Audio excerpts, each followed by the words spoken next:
Hello, Ducks fans. Welcome to another episode of Quack Report, where we got popcorn. You got popcorn. I don't have popcorn. I got beer You at should least. have got. Okay, that's okay. We got popcorn and beer.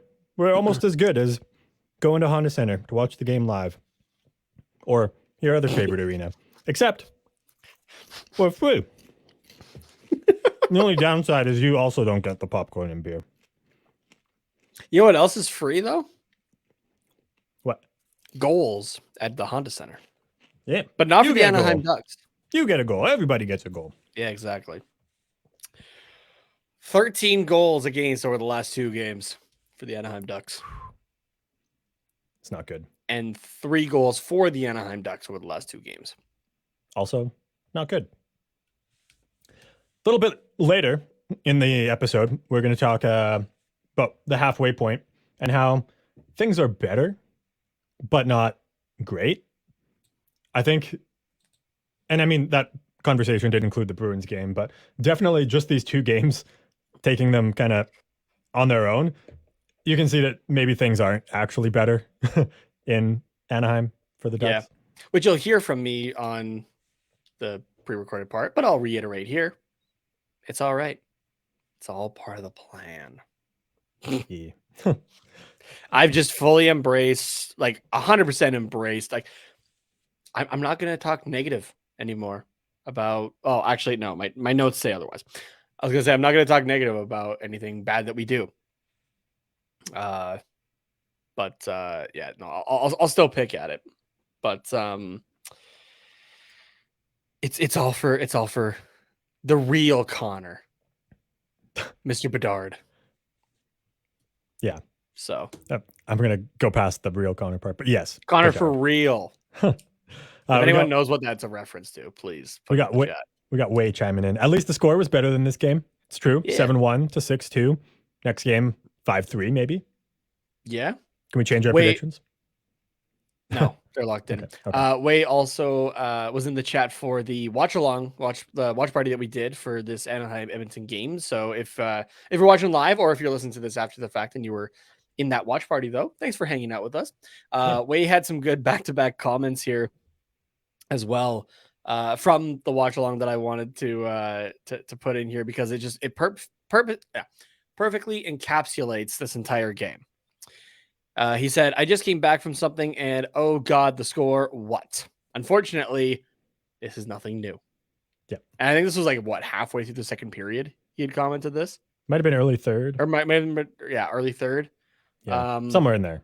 But yeah, that about sums it up. So 6-2 Edmonton over the Anaheim Ducks.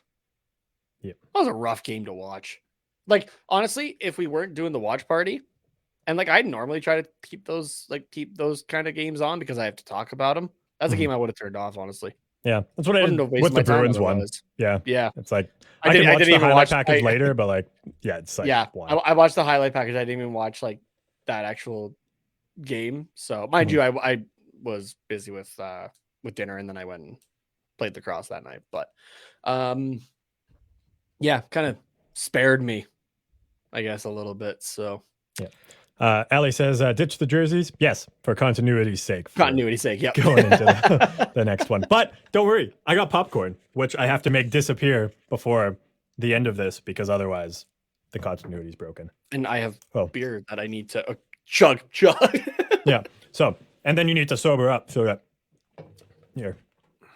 it makes sense timeline-wise. It's only the second one. I'm fine. Oh, yeah.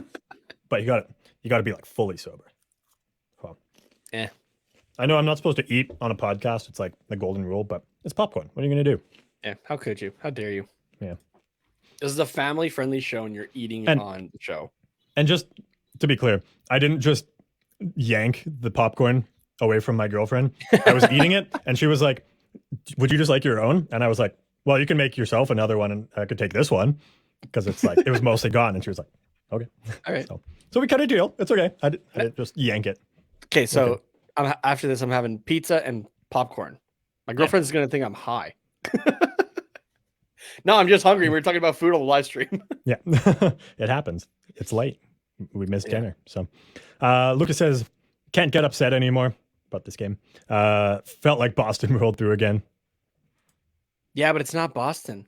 The Oilers aren't as good. They're still good. Don't get me wrong, but they're like second wild card spot. Good. And they're like slightly more enjoyable than Boston. Agree or disagree? I don't even like Boston, and I gotta disagree with that one. Really? Wow. Yeah. The Ullmark and Swayman alone make it for me. Those two tendies. That's fair. They're nice. Both together and separate. They're fun to watch. Yeah. And Pasternak. Love me some pasta. Yeah. That's true too. So basically everybody but Marchand. Yeah, pretty much. I can watch Marchand off ice stuff. Yeah. So what about Team Canada Marchand? I have all the time in the world for Team Canada Marchand. Ali also says, if we get Bedard Carter, you should change your @ to Carter Potts 98. Why? I wasn't born in 1998. Connor Bedard's not going to change that. Potard. Carter. That's what you got to change it to. Yeah. Ali asks, and we can both answer this one, I suppose. All right. What do you add to your popcorn? Because garlic salt and Parmesan cheese is the best to add, plus jalapenos. Oh boy, Ooh, that's a whole meal in itself. That's But chicken, you can put chicken on there too, and then you got all the food groups. Maybe. Chicken and popcorn. I'm drawing a line there. I don't know. It sounds odd. Making It's a joke. something I would Making a go joke. for. Something I would go for, but it doesn't seem appealing at first. If it was put in front of me, I'm going to eat it. But fair question: would you have a chicken breast with corn on the cob? Yeah. So then why would you draw the line at chicken and popcorn? Same stuff. The popcorn's done differently. Fair. Okay. But yeah, I like to add a dill pickle to mine. I actually have this really good Just like a dill straight pickle. up dill pickle on it. It's like like the dill pickle season. I've got like a garlic dill seasoning from it's this local place in BC, and I can't remember the name of it. Otherwise, I would shout them out because it's phenomenal. But garlic dill seasoning, plus a little butter. That's usually what I do. So Butter and seasoning salt is my go-to. Has to be seasoning. Oh, salt. seasoning salt. It can't just be salt. Seasoning salt. I do love a good seasoning salt as well. Yep. Yeah. Or there's this Cajun spice called Slap Your Mama. Oh yeah. Do a little bit of that if you want just like a slight bit of kick. Yeah. So, Then it doesn't make it mushy like jalapenos. So yeah, exactly. So, but I keep my like normal popcorn just pretty plain. If we're talking like kernels or something like that though, cheesy dill is always good, or Chicago mix. Oh yeah, Chicago mix is a classic. Yeah. Yeah. You can't just add it to popcorn though. Like it's gotta be like made that way. So yeah, exactly. Ellie says the sports bar I go to is Boston Sports, so I'll be watching the Bruins win the cup there most likely. And Luke is saying, not going to say I have a Marshy sweater. Actually, with Ali saying, okay, so this is going to be an episode of Carter trivia, apparently. Okay. Carter, the last team to win the President's Trophy and the Stanley Cup. Don't look at the comments, just in case somebody puts it there. Okay. I'm guessing because we were talking Boston. Was it Boston? No, it was not Boston. Okay.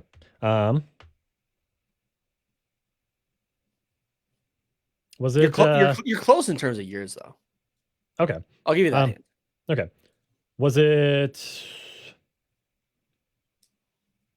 New Jersey? No. The early 2000s? No. I'll take one more guess here. I guess I'll say Chicago. What year? Well, I was going Chicago because I was like, well, there's 3 years, so I don't really have to pick a year. 2010? Or, yeah, 2010.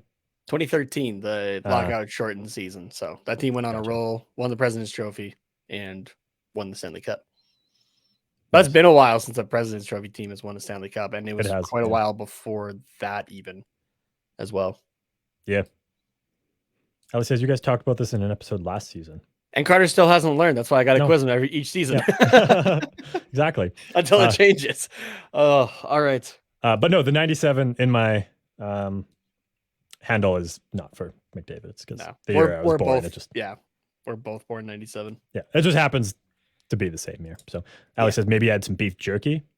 Ooh. Teriyaki beef jerky in particular. Yeah. All right. Okay. I guess Into we the should game. talk about this game. Yeah.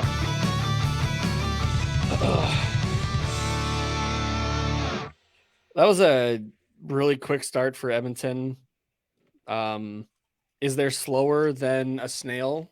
Because that's what the Anaheim Ducks were coming out of this game, into this game. They were not ready. There was nothing there. Nothing there at all. 2 goals for the Oilers in under the first 5 minutes. Oh yeah. I think the only positives I have here are the 2 goals.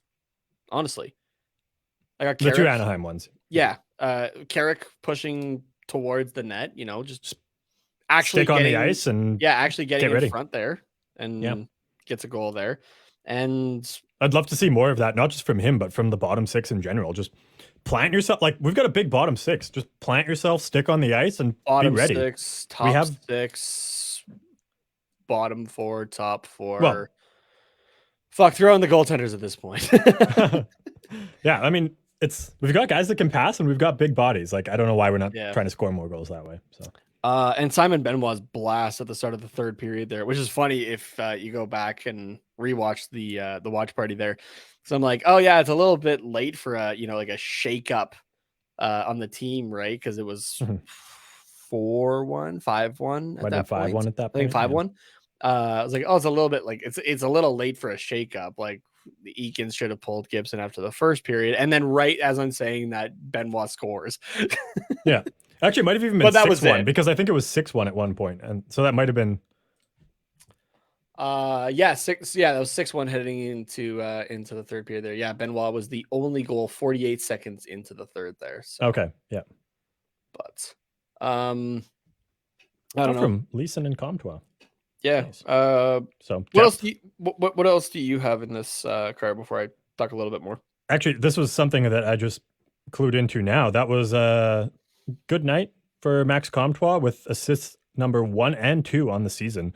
So assisting on both goals there. Took him that long for an assist? Apparently. He was out for a while though, was he not? I think so. Yeah, he was. Yeah, but I'm still just surprised that he games, hasn't had an assist yet. Yeah, 30 games, 5 goals, no assists. So yeah, now that he's got 31, 5 goals, 2 assists. All right. Yeah. So good for him, I guess. But Way says I guess I'm glad they managed to keep Oilers from scoring more in the 3rd. Yeah. I think that's a credit more to Stolarz than anything because the shots were the same and the defensive coverage was the same too. So yeah, it was non-existent. If less, because I think Stolarz had 3 breakaways down on him and he stopped 2 of them and the other one went wide. Something like that. Yeah. If you want an idea of just how shots were in general, Sam Carrick led the team in expected goal percentage tonight. Ooh. What more needs to be said? And he did have a goal, but you know what? What more needs to be said? But I'm going to elaborate on it anyway. Oh yeah, of course. The expected goal percentage from Sam Carrick, team leading Sam Carrick, 44.15%.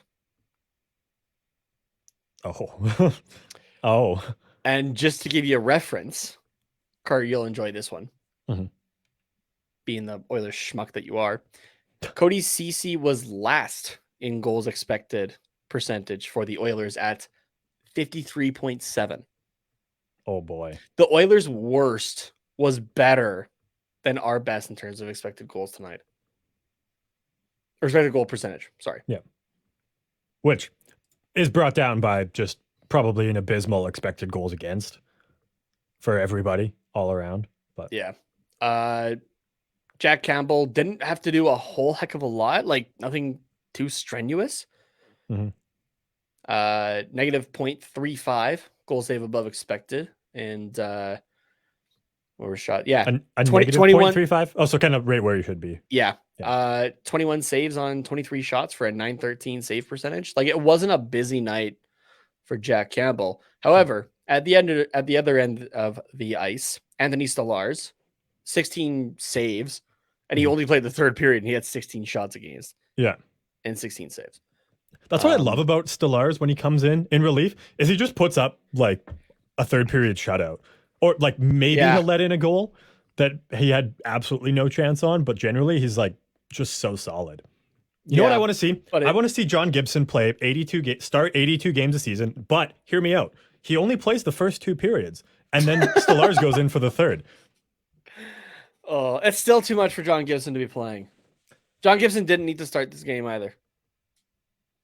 He didn't. We had this conversation a couple episodes ago, and we're gonna keep having it until Dallas Eakins is out of here. John Gibson, on the other hand, he had a rough night, and it was rough right out of the gates. And this is, I don't know, watching it's a bit on majority on the team in front of him, but I'm gonna put it. It was another rough Gibson game. Again, he shouldn't have been starting this one. Start Stoli. Give the guy a break, please. Gibson ended the night 2 periods with a .838 save percentage and a negative 2.36 goal save above expected. That was just 2 periods of work. Yeah. Was not a great night. And Lucas agrees with you here on Gibson. No, he doesn't. Serious abuse. Yeah. John Gibson. Like, I get it that the guy's a contender and he wants to play in that kind of thing, but there's got to be a point as well where like you got to go, I'm not dealing with this shit. Yeah. And like, right. I don't care how much you're making compared to the other guy. Like, we need to play this way if we're going to, have a chance at taking something from this season. Oh, you want to know how rough it was for the goaltending tonight? Yeah. Hit me. So the Ducks had 8 high danger chances on Jack Campbell. Yeah. The Ducks allowed on John Gibson and Anthony Stolarz a combined total of 24. Oh boy. 24. Mm-hmm. What was the Bruins one? I know that we're going to say it again later, but just for my... I think it was 14. 14, yeah. And so just for Stolarz alone was 7 high danger chances. Yeah, so yes, John Gibson was bad, but when you're left out to dry like that, it's honestly impressive that Stolarz stopped all 7 and that Gibson then stopped. Quick maths. He would have 17 left over, and he stopped 12 of them. I mean, so when you put it that way, you stopped 12 high danger chances against. Yeah. Or 6. No, sorry. Allowed 6. So 11. Well, you stopped 11 and then allowed. No, here, hold on a second. Where's 6? Because I know Money Puck numbers will be slightly different. Yeah.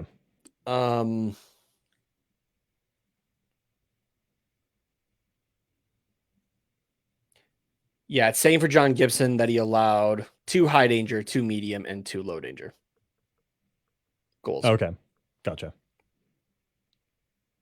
And had 4 rebound shots against.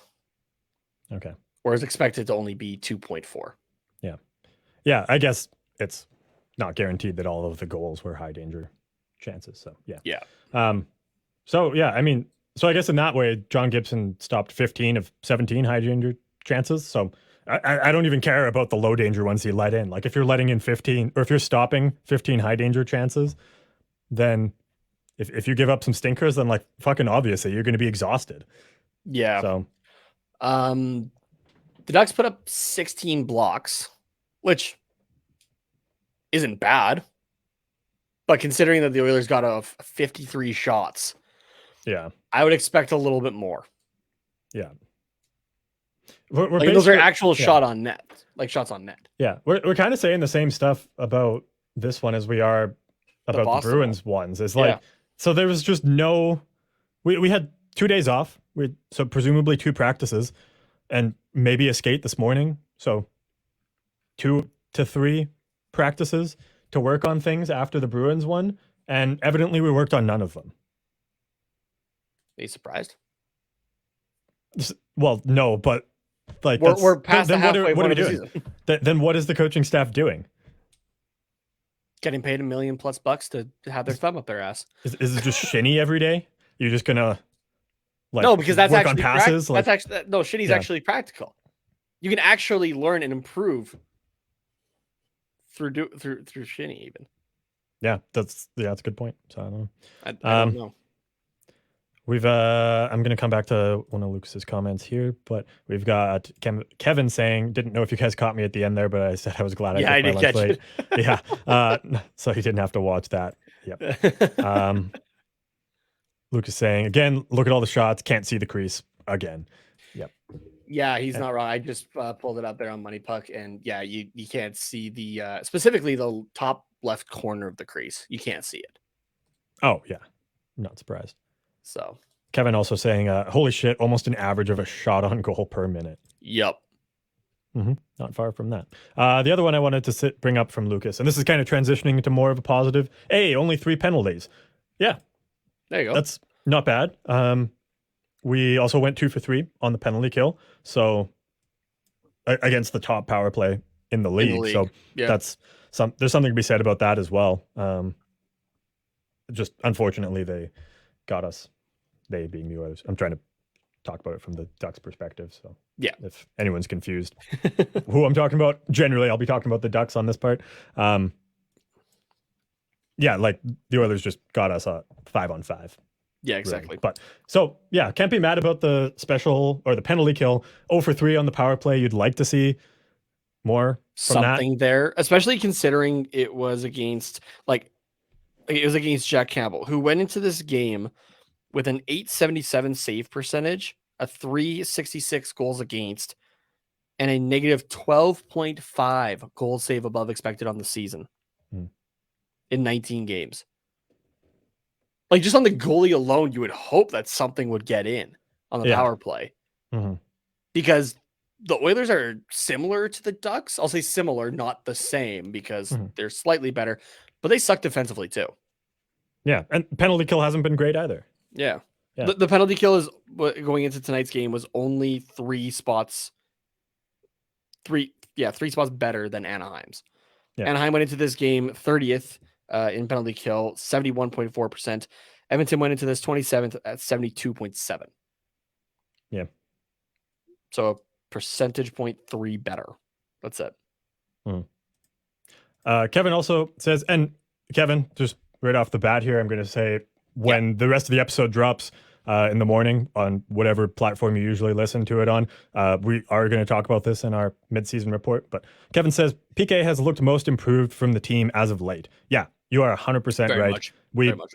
At the very least, we figured out our penalty kill. So for now, and seemingly, even though in these games against the Bruins and the Oilers were absolutely horrendous, it wasn't because of the penalty kill. No. So there is that, at least. Yeah. And which is good, because if it was bad, it would probably be like 10-1 loss to the Bruins, 9-2 loss to the Oilers. Like it could be a lot worse. So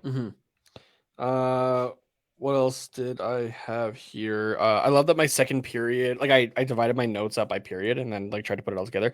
I love that my second period note is just same as first period. Bullshit. Yeah. Okay, I got for the third period, same as second period, also bullshit. No, I said I put little late for change up, but that one. Benoit blast. The last 2 things I have here in the third period specifically are Kevin Shattenkirk related. Oh yeah, go figure. Hit me with that Kevin Shattenkirk slander, because I have nothing bad to say about John Klingberg. I'm gonna go later. I'm gonna go later into the game. Okay, and then go backwards. Okay. Specifically, just what a miss on the breakaway by Shattenkirk there. Oof. You get a breakaway, you got to at least hit the goalie. Even if you put it right in the crest, it's better than just going into outer space, sending the puck into orbit. Like watching the replay, I think Campbell just got the tip of his glove on it. Potentially, yeah. But I don't think it was enough that it like tipped it over the net. It just wasn't happening. To the point where it was probably going high anyways. Yeah. Now, the last thing, and I like as it was happening, I brought it up on the broadcast, and I think you started to see what I've been talking about the few times that I've brought it up. Yeah. So the Shattenkirk cross check, that wasn't needed. That was a bad penalty to take with 2:07 left in the game. Luckily, Zegras didn't get called for anything, nor did anybody else. But like Zegras causing shit at the end there as well, right? Like that's not needed. That's what I'm talking about when they're, getting into fights and whatever at the end of the game. You just look like sore losers. You did this to yourself. Fucking take it. Yeah. I do have an issue with tonight for sure. The other ones, like the other cases where it's happened, it's been like, it hasn't like seemed to be the result of like being a sore loser. It's been like, okay, there was a net front battle and there was some pushing and shoving, and the Ducks are like, we're not just going to skate away because, oh well, the game's over. Like we're still not going to be pushed around. Whereas this one was like,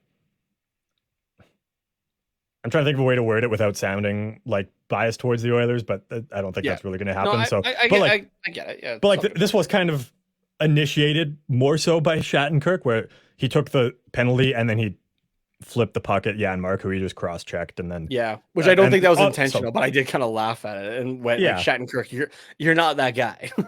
And then like the extra shot from Zegras, I don't have like, it's not like it was against McDavid or Draisaitl, like it was against fourth liners, so like I don't really care.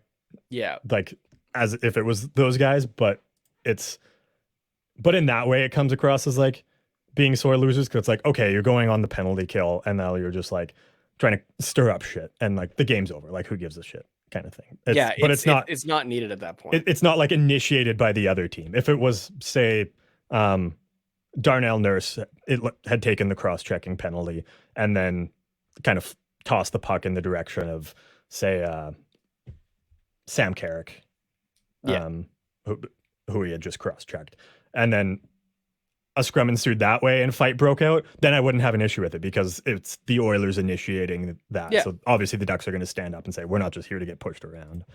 And that's what it's been previously for me, but tonight I see more so the point you're trying to make. And I agree with I actually agree with you. So it's not needed. It just it makes you look like a baby. Yeah. Right. And that's Lucas, something there's still 2 more games against the Oilers. And they're going to remember that, and they're going to call you out for it, right? Especially when it's April. They're looking like they're going to make the postseason, and they're laughing at you. Yeah. Because you're still with Dallas Eakins, who the Oilers know what that's about, too. Yeah. Right? Lucas says here as well, frustration there, boys. Z came out of nowhere. Yeah, that is really what it is. Yeah, there's better ways to take out your frustration. It's called go and play hockey. Go and score a goal. Yeah. Like, you didn't do that for 55 minutes of the game. You played hockey for 5 minutes in that game. Yeah. I do have some other comments, and then we take a little break here. I think I don't think I have anything else, actually. So it's whatever you want to talk about now. Cool. Kevin says, boys lack patience, love the drive, but they need to realize their time is not here yet. Keyword there, yet. Lucas also saying, first period we suck, second period we suck again, third we suck some more, and notes. Yep, pretty much. And I like this one from Kevin. Hopefully Z took some notes from McJesus, the way he danced around him like a roasted Hawaiian pig. That's a great description. Yeah, dude, that was a great move, I gotta say. But at the same time, someone's got to step up on McDavid. Please, somebody do it. Yeah, there's no time. All of a sudden, he's like behind the goal line, and then all of a sudden, he's in front of the net, and all of a sudden, there's a goal. So yeah. Lucas says the worst was the waste of power play. Even the crowd turned on him. Yeah. They did. Yeah, when the game frustration ended, from the fans too. So yeah, when the game ended, I just initially saw people stand up and clap, and I was like, oh no, they're getting a Bronx cheer. No, it was a section full of Oilers fans. Yeah. I was like, okay, it's not that bad, but it would have probably still been deserved. Yeah, we're probably close to that point. So yeah. Well, I think we're at the point of the post-game show here where if you are listening to this after the fact, in other words, not live, then we'll take a quick break and you'll get the rest of the show. If you're tuning into us live, we will have just a little bit more discussion on the other side, but we'll take a short break for our friends over at DraftKings, and no matter which version of this you're watching. See you guys in just a minute. The NFL playoff picture is locked in, and our go-to place for wild card round action is DraftKings Sportsbook, an official sports betting partner of the NFL. To kick off the road to Super Bowl 57, new customers can bet just $5 and get $200 in free bets instantly. Plus, all new and existing customers can get a no-sweat bet each day of the wild card round this weekend. All you have to do is place any NFL bet of your choice, and if it loses, don't sweat it. You'll get a free bet back up to $10. Action's so good, why bet NFL playoffs anywhere else? So, what are you waiting for? Download the DraftKings Sportsbook app now and use the promo code THPN. New customers can bet $5 on the NFL and get $200 in free bets instantly. Again, that's promo code THPN only at DraftKings Sportsbook, an official sports betting partner of the NFL. Minimum age and eligibility restrictions apply. See show notes for details.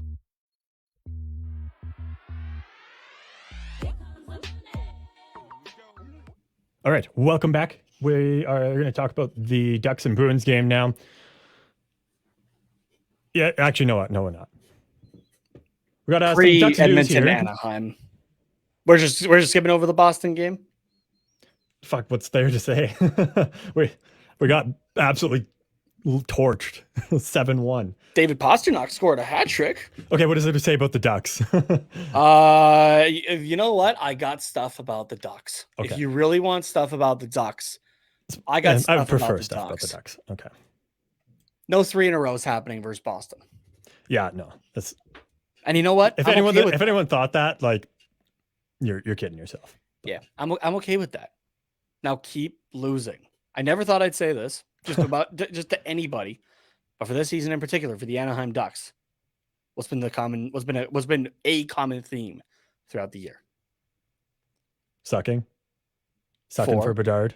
Yep, exactly. Does he have like a cool hashtag? Because there was there's like each one tank. No, it's like they usually rhyme. I forget what Shane Wright's was. Suck hard for Bedard. That's what it is. That's what it is, right? Yeah. Yeah. So let's. What was Shane Wright's? Hard for Bedard. I don't think there was one for him exactly. Oh, really? I thought there was. It's like something for Shane, because it's easier to rhyme with. Maybe I don't know. Flight for right. I got no idea. Yeah. Yeah. Keep losing, please. No more of this. Oh yeah, we'll get a couple points up, and again, we are in the point now where we're of the show. We're recording before the game versus Edmonton, so we don't know how that one's going to go. I'm just pulling up where the standings look like currently. I know we're sitting in 30th. Yeah, we're not quite the worst, but we're sitting 30th, 28 points. Chicago's at 24. Sorry, did I say 38 points? I meant 28 points. No, you said 28. I said 28. Okay. Yep. Chicago's got 24 points. We are 2 games in hand on Chicago, but considering how Chicago has also played as of late, or really just this entire season, there's no guarantee that Chicago wins those games either. Yeah. So, at the moment, Chicago is 3-7-0 in their last 10, compared to Anaheim. Pre-Edmonton is 4-5-1. 4. Wow, 4 in the last 10. That's a lot more than I thought. And so I did do a double check on the Anaheim Ducks and their regulation wins, because I still have a sticky note right here of regulation and overall wins. So the team is getting close to the overall wins not being the worst in I think, did we say post lockout? Like post lockout era? Yeah. Yeah. But Salary I bet they are in era. regulation, because what do we have? 3? We have 4 currently. 4? Okay. Yeah. Because there was New York, Carolina, Dallas, and Edmonton. Edmonton. I couldn't remember what that one was. So yeah. Yeah. So Edmonton round 1, because we don't know what round Yeah. two looks like. So you're listening to this part on Thursday. So if you watched our watch along on Wednesday, I probably talked about that point, that one of 4 regulation wins for the Ducks have come against the Edmonton Oilers. Yeah, so 12 wins on the season. So we're only 5 away from overall wins. But 4 regulation wins at this point at game 41, exactly halfway through the season. So on this pace, we are set to beat the regulation wins record by 3 games. 11 is like the lowest amount of regulation 11 wins. is the lowest by the 13-14 Buffalo Sabres. Right. It's coming back to me now. Yeah. So rough. Very rough. Yeah. So. The Henrique McTavish Terry line was better in this game overall. They didn't put up anything on the board, but the line was hungry around the net. They led in all situations for Ducks lines 70.27 expected goal percentage, which is pretty damn good. Yeah. The Zegras Terry line got the 1 goal and had 1 against. So, falls in line with what we were talking. Was that last episode? I'm getting these mixed up now. It was last episode. But they did only have 4 shot attempts in their 7 minutes and 44 seconds as a line, which led the team for 5-on-5 forward lines for time. Makes sense. So, So, sorry, this is also Terry played with Henrique McTavish and with Zegras, like for a significant chunk of time in this one? Sorry, that's supposed to be Vetrano. That's supposed to be Vetrano. Okay. My bad. Okay, it's all good. I just wanted to clarify. And it's not even like you can say, like, because there wasn't a whole lot of penalties. There's 3 to either side. Yeah, that's pretty normal. Right. So for your top 5-on-5 line to only have 7, like under 8 minutes, it's really odd. I actually just in that similar I'm missing from the game, but in this similar chat, I guess, and this is a comment on our YouTube channel from Brandon Gable 6 days ago, and I just hadn't looked at our YouTube comments before the last episode, but he had actually made this comment before we even talked about kind of all this stuff anyways, so it's kind of funny. He was sort of ahead of the game on us there, but he commented on this on our season 4 episode 28 podcast, and he says McTavish is better suited for first line center over Zegras. Zegras seemed to get more chances while with Strome and Vetrano, assuming because they're good give and go players and forecheckers. I'd love for these 2 lines to stick. And then I just thought it was funny that he kind of talked about that before we had so really said I'm going to modify what I said from the last episode and go similar to Brandon. You said Brandon. I'm okay with these 2 lines sticking together for the rest of this season because, like I said, both these lines are defensively liable, and not as offensively driven. Yeah. So for this season, and wanting but not wanting to lose, to give ourselves the best chance, I'm okay with it for this season. After this season, though, it's unless something changes on both lines throughout this season, it's not what you should be starting game 1 of next year with. We are at the halfway point. A lot better there, and we are at the halfway point of this season. So I am going to start talking about next season. Just let's get it over with. So a couple days ago, Brandon also said in a reply to a comment that I made to his comment. Sorry, where did it go here? I just want to read part of it. It says numbers wise, he wasn't sure how the lines works. He hadn't listened to the newest episode yet, but visually I can just see that mixing these 2 lines up has been the right call. Also want to add, we need to find a way to get depth out of our third line as well, whatever that may be, maybe once Lundestrom is back, which I keep forgetting that he's out, and that's kind of a big loss to the depth of this team, but before he was injured, he was very solid on the third line. So I think that could just overall help the team. For sure. Eric Stevens as well from The Athletic. Speaking of Lundestrom as well, is saying that Lundestrom might join the Ducks on their upcoming road trip, which will start with a game against Pittsburgh on Monday. So here's Yeah, here's hoping that Lundstrom's back. Yeah, that was For sure. it was a fractured finger, I think. Was that Mhm. the Ottawa game, if I have that one right in my head? I don't remember. I don't Yeah. remember either. Yeah, Some of them are kind of blurring together at this point, but yeah, that's fair. But yeah, so thanks to Brandon for the comments on YouTube there. So yeah, if you're not Yeah. able to engage with us live on YouTube, that's a great way to engage with us. I try to respond to every comment that I possibly can on YouTube, unless you're like a bot, but yeah. And not I try always to in a get timely to fashion, but I do get to them. So there, yeah. if you have a thought about a specific episode or clip that we put up there, I'll either respond to it or we might just talk about it on air or both in Yeah. case of Brandon here. So thank you to And Brandon there. yeah, and I try to get to all of the Twitter and Instagram. I'm doing better on checking the DMs in particular on Yeah. Instagram. So It's good. It's good. but yeah. Yeah, obviously Ducks gave up 7 goals there. Gibson was in net for that one. No mercy pull from Dallas Eakins there. Didn't elect to put Stolarz in there. Yeah. So. I was a little surprised. Yeah, he just got absolutely drilled. An 833 save percentage on the night, 42 shots against a negative 3.49 goal save above expected. Not entirely on Gibson. Like there, it did look rough going for him for sure, but the team in front of him, say it with me, everybody, didn't give him any help in front. Team gave up 14 high danger chances in this game. 14 and only put up 9 blocks the entire game. Yeah, that speaks volumes, I think, to this not entirely being Gibson's fault. So yeah, like the guy who led in blocks in this game, Frank Vetrano and Vakanainen were tied with 2 each. That's it. Yeah, that's not much. And when a forward has 2 blocks, like a winger has 2, like what is a winger doing?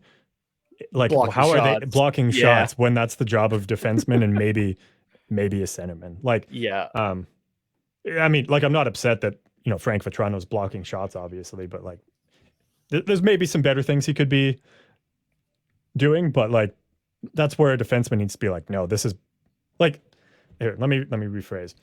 I think Vetrano blocking shots is him realizing how shitty the defense was and saying, okay, I need to cover for these defensemen then. So now I am in the position to block shots, not like basically covering for where the defenseman should be. Yeah, and I'm not saying this as a slight on Vetrano, like as a like what this is what you should be doing to, but Vetrano should be focusing on trying to get out of the goal scoring slump.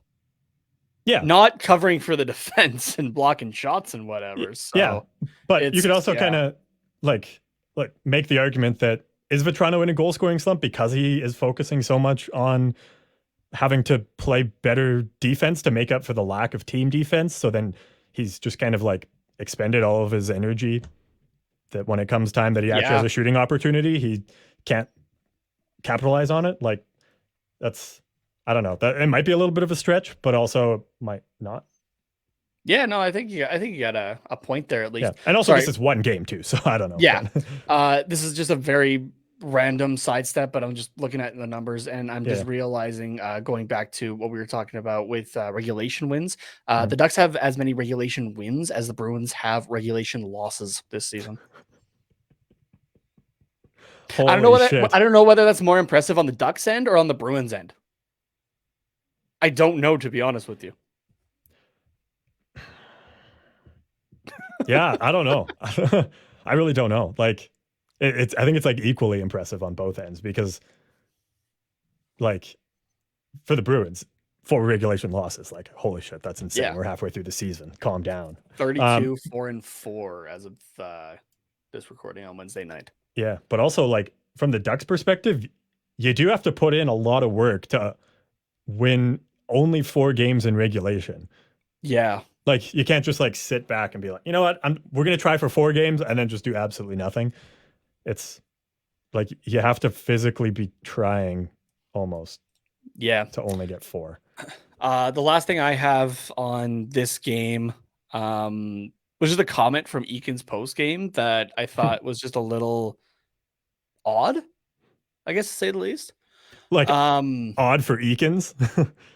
Just an odd comment overall, I guess, that I kind of Just want to poke at with a stick. From Okay, because if it's odd, away, or if it's a odd for point away. Eakins, then it's like really out there. But if it's just like odd and like you want to draw attention to it, then it's like okay, it's an Eakins comment, sure.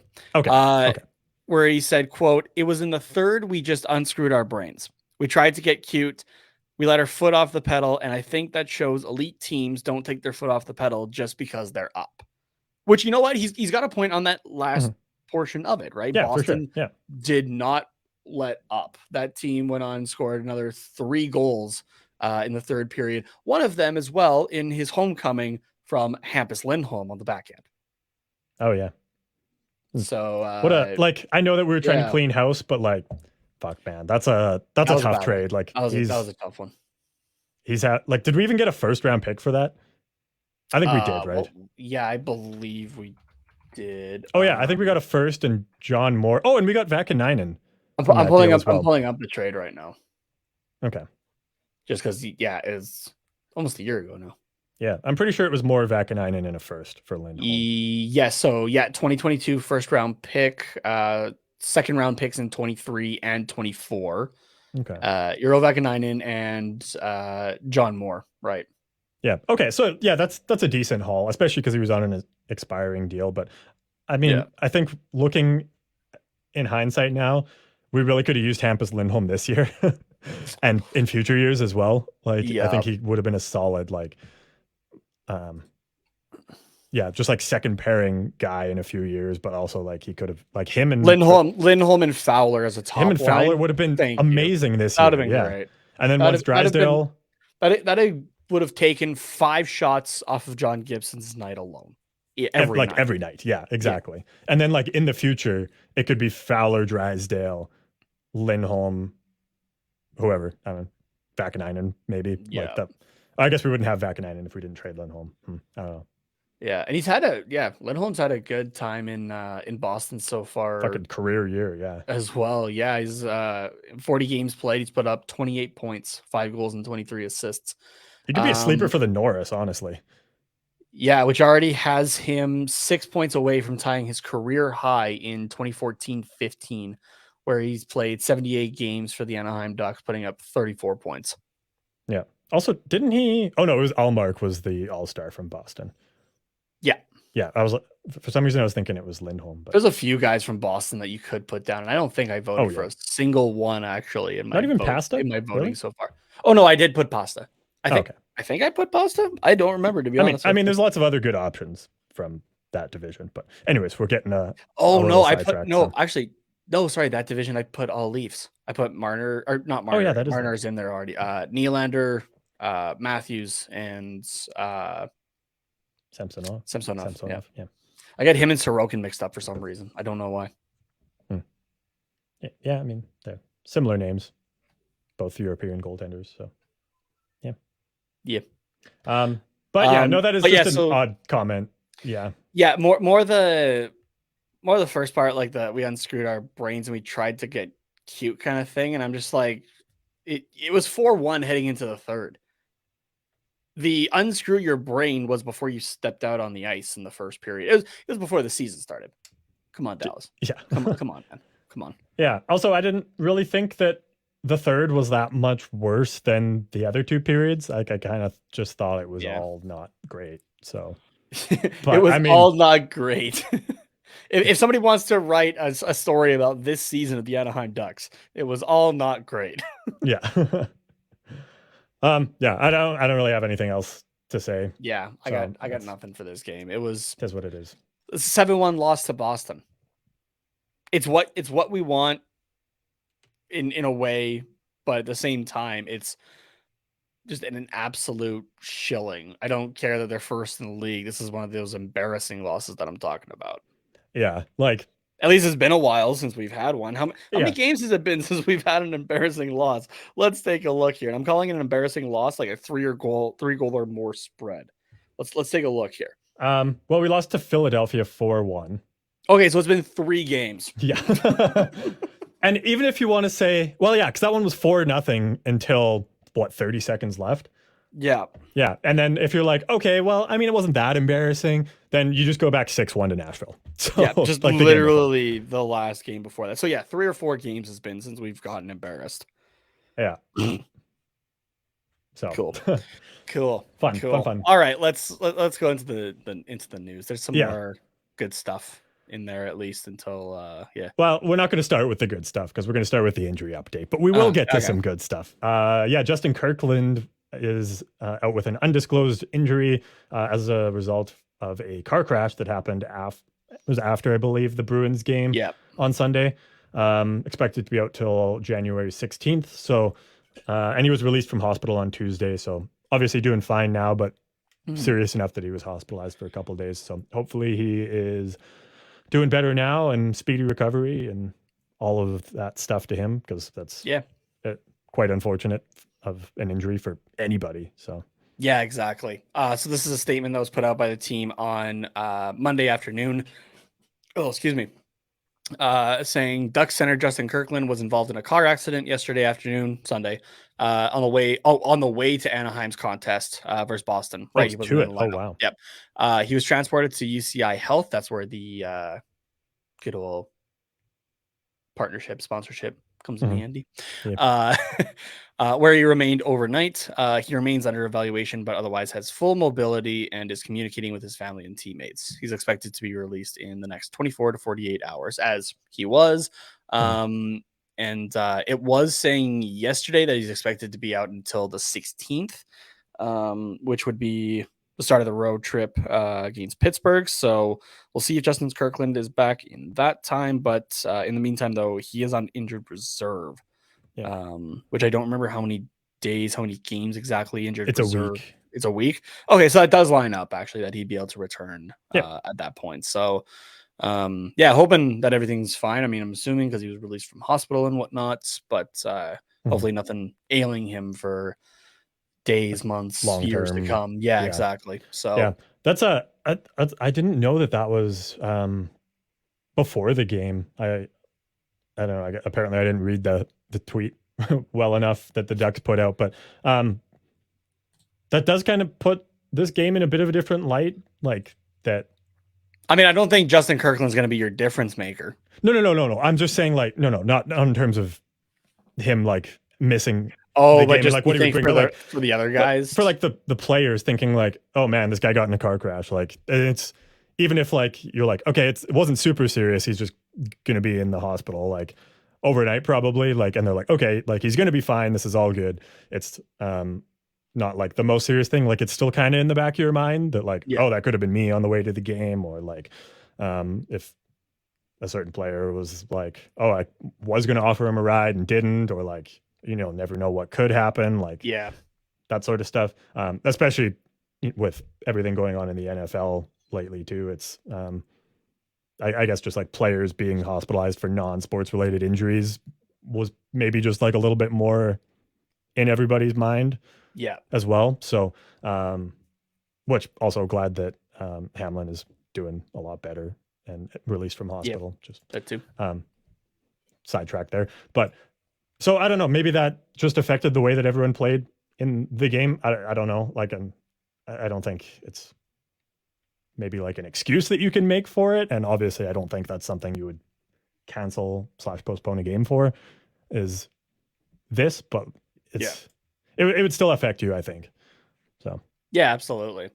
The other injury updates, I guess we'll. This is what sucks about the Ducks not putting out like a lineup or anything like that until like a half an hour before. We're recording an hour and a half away from puck drop of Anaheim Edmonton here, and we're not sure if Trevor Zegras is going to be in the lineup. I didn't see anything as of late. Yeah, I didn't either. But currently he's just day to day with illness, so I'm trying to. I thought they had the most recent thing is still just a day ago that I can see here on a quick search, but I'm going to check Twitter because that's a better place for this kind of stuff, honestly. Yeah, I'm doing a quick browse as well, but I don't see anything specifically about Zegras. So Here we go. Lisa Delman from it'd be 10 a.m. Pacific. Zegras is on the ice at morning skate. Missed yesterday's practice due to illness. So yeah, hopefully, I mean, if you're listening, you're listening right now, you're gonna say, well, yeah, he was in the lineup or wasn't against Edmonton. Hopefully, though, he's in the lineup in the next hour and a half here. So I would imagine if he's skating at practice, then it would indicate he's probably going to play. Yeah, my assumption as well. But yeah, like especially when it's an illness. If it's an injury, then it's like, okay, you can practice and then still not play. But if it's an illness, you're either good enough to play or you're not, sort of thing. Like there's not really a middle ground. And if you're not good enough to play, you're not good enough to practice, sort of. Yeah, exactly. So I would expect it. But yeah, everybody else listening already knows. So all right. Now we get into some prospect talk, actually. That's not Gulls directly, I guess. Yeah. Yeah. So, well, yeah, I guess not directly. Lucas Dostal headed to the AHL All-Star game for the first time, especially impressive considering he has a 8-14-0 record, which is not the most impressive record, but it's when you look at the other numbers, the 272 goals against average and the 923 save percentage. A 923 save percentage on with a record that's almost twice as many losses as there is wins. Yeah, is impressive as hell. Mm-hmm. We'll get into it later, but Dostal did put up another shutout this week. Oof. Love to see it. To see it. The All-Star game will be February 5th and 6th in Laval, Quebec, and skills competition on the 5th, game on the 6th. So just that's just after the NHL one. Like that's kind of the week after, is it not? Yes, I think so. Or it's when's the I don't know when the NHL one is. Yeah, I always thought it's end of January, but I feel like it's different. Oh no, it's the same weekend. So it's the 3rd and 4th, and then the AHL is the 5th and 6th. The Monday, Tuesday, right? Oh no, no, the NHL so Sunday, Monday, Friday is the Friday, Saturday, and then the Sunday. Yeah, so Sunday, Monday. Yeah, that's real. That's odd timing for the AHL actually. A Sunday, Monday. Okay. Yeah, like Sunday makes sense, but Monday. Yeah, and obviously you're not going to compete with the NHL one, but yeah, it's just interesting. So, oh well. Yeah, but congrats to Mr. Dostal there. Yeah, well deserved, and I think very well deserved. I don't really know how they do the AHL ones, but do you think maybe part of it is like, oh, he got called up to the NHL and like did really well, and then has come back and just done phenomenal? Like that's also kind of pushes you into I think it's AHL just All-Star? I think it's just the numbers that he's been putting up throughout this season as well. Taking a look at the other goalie from the Pacific that's going in, Dustin Wolf, who hasn't had any NHL time with the Calgary Flames, but has been putting up phenomenal numbers also. Like, I'm just happy at least that my two teams have solid goaltending coming down the pipe. Yeah, that makes me very happy as a goaltender myself as well. Mm-hmm. And both these guys are going to be fantastic for their respective clubs in a couple of years here. Oh, for sure. Yeah. Well, I mean, that game that we saw between them, like, was I guess outstanding. It was great. Like, yeah. Even though the Gulls lost, what was it, 3-0? Is that the one we saw? Yeah, like it was still a goaltending battle. Like Dostal was the only reason it wasn't just like 8-0. So, and then when the Gulls got opportunities, Wolf just was like, no. Yeah, he was like, not allowed. Just like so calm, and it was impressive. So it's going to be a good team, the Team Pacific in the AHL there. Yeah, exactly. For the All-Star game. So yeah, and then getting into some more prospects here. There was a couple trades at the junior level, one in the Dub, one in the OHL.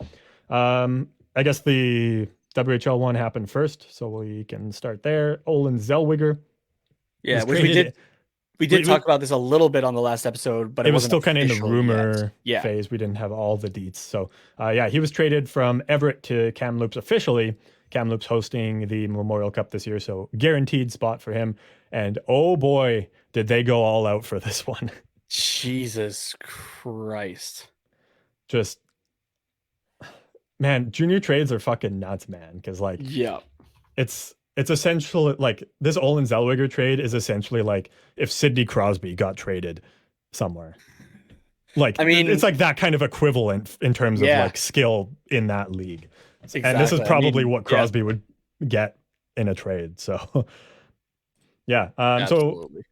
it was Olin Zellweger plus a forward in Ryan Hofer, traded to the Blazers in exchange for 4 prospects whose names I don't recognize, so I'm not going to say, but 2 forwards, 2 Ds, or two are roster players, 2 are prospects. Oh, sorry, NHL prospects, potentially. I don't know, 4 players, anyways. And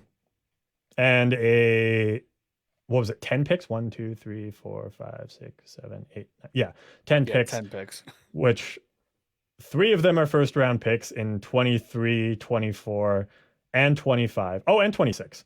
So yeah, 4. And then 6 other ones over the span of 4 years, which is just nuts.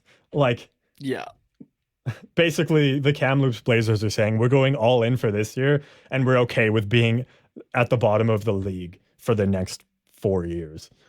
Yeah, exactly. So I want to just in particular point out the later draft picks, specifically the latest ones of 2026. There's a first round. The only conditional pick is a second round pick in 2026. Yeah. I want to know what the condition is on that one. Yeah, right. And there's a 6th round pick in 2026. So 2026 is in 3 years. And the minimum age to be for the WHL draft is 15 years old. So they're trading 11 and 12-year-olds right now. Essentially. Yeah. Yeah. Like, those are kids that are in grade 5 and grade 6 right now.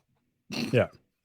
Which, like, you're not going to know who's going to turn into a junior player when they're 11. Like, you might have an idea. No, but it's such a fun aspect of junior hockey where they're just like, yeah, we'll go 3-4 years in the future and just like trade off some 11-year-old that we don't know who we would get anyway. Yeah. Right? Like, not even. Whereas like the NHL is so reserved and they're like, we'll do 2 years ahead. Yeah. Maybe 3, but that's pushing it. That's a rare circumstance. Yeah. Right. But like junior hockey's just like, nah, fuck it. Here's some 9-year-old, even if they could. I think they actually had to put a rule against that. The max is like 3 or 4 years ahead. Oh, okay. The CHL can do, but I think they were at one point doing like, I think I remember one that was like 6 years ahead or something like that. Like, yeah, literally a 9-year-old. Yeah, that's nuts. I'm trying to find the if they have the condition on the pick, but nowhere says it. So maybe that's a question for the 32 Thoughts podcast. Like what even? Yeah, Jeff, what's the condition on the pick? Yeah, or like what are some possibilities? I would imagine it's like if say Zellweger plays a certain amount of games, or like if they win the Memorial Cup, or like whatever. Yeah, or it's like depending on where the Blazers finish in the year before standings, like it might be a 3rd round pick or whatever. But I love how it's not on a 1st round pick. It's on a 2nd round pick that's 3 years away. Yeah. It's just I would expect for like the 2024 draft there to be the conditions there, right? Yeah. And the rest here is like, okay, magic beans, but yeah, exactly. And if you thought that was a big deal, or maybe you're in the other camp of, well, I mean, they technically get 2 players back, so it's like a couple players for each of them, 5 picks for each of them, like kind of makes sense. Yeah. Wait till you hear about the one that involves Pavel Mintyukov, prospect in the OHL here, traded to the Ottawa 67s. Just him, only him, in exchange for 9 picks on his own, which, to be fair, he has been, not that Zellweger isn't good, but Mintyukov has been just on another level. Like, when we talked all about on his own. Yeah, when we talked about him on Sunday, he was 3rd in scoring in the OHL as a defenseman. Yeah. Which is just ridiculous. For Pavel Mintyukov, the Ottawa 67s gave up. I'm trying to do this in order because they actually don't have it in order, and it bothers me. They have it in order of rounds, not years. Yeah. So there's 2 24 3rd round picks. There is a 2025 2nd round pick, or 2 2025 2nd round picks. A 2025 3rd round picks, a 25 fourth round pick, a 26 second round pick, and a 26 fourth round pick. Yeah. So no first round picks, which I find kind of odd. Interesting, but that Yeah. probably is why there's so many other picks. Other picks, yeah. Like you could probably do a first instead of like a second and a fourth kind of one. So maybe, I don't know, not that I'm an OHL GM, but like that's probably why there's so many extras is the lack of first round picks, but it's still just nuts. Yeah, and if you're comparing it to the NHL, the OHL only has 20 teams compared to 32 in the NHL, right? So a second round pick is still, it's like the like second a late round in the first, OHL. early second. Yeah, NHL, exactly. yeah. So, or it's like a midway second round, or no, sorry. Yeah, sorry, like a midway second round pick is like end of the first round in the NHL. There we go. Yeah, there you go. I got there eventually. Yeah. And just for context, in the OHL as well, the Ottawa 67s are currently first in the OHL with a 28-6-1-1 record. They separate overtime and shootout losses for 58 points in 36 games played. Yeah, Ottawa's going for the OHL championship and a chance to play for the Memorial Cup this year, 100%. Yeah, which I think, I mean, there's some other teams that are up there, like London, North Bay Battalion, both with 53 points, so tied for second behind them. But, 67 is still just that 5 points ahead, so they're probably on a little bit. Where's Windsor in there? Because they just traded for Shane Wright. Windsor's fourth, 23-9-3-1 record, 50 points. Tied with Saginaw, actually. So Saginaw kind of saying, okay, this could be our chance, but odds are probably won't be. It's not going to be, so let's just stock up on some picks. Yeah. So at the time of the drafts, and just a reminder for everybody, Minchikov was a 10th round or 10th overall selection by the Ducks in last year's draft. Yeah. At the time of the trade, 54 points, 16 goals and 38 assists in 37 games. His assists alone are above a point per game. Yeah. Which is ridiculous for Minchikov there. So yeah, just insane. So yeah. Okay, let's move back onto the NHL Ducks players for a little bit here and just give a report for halfway through the season, since as of recording, we are at the 41 game point. Obviously there's game 42, but we won't be including any of that stuff because it's not in there. We will get into some individual stats, but I have some team-wide numbers just to kind of compare the first quarter to the second quarter of the season. So go for it. We did the first quarter after the 21 game mark. So just looking at the last 20 games that the Ducks have played, they have put up a 6-11-3 record. So 6 wins, not bad at all. Yeah. So these 20 games. No, that is bad. Lose, assholes.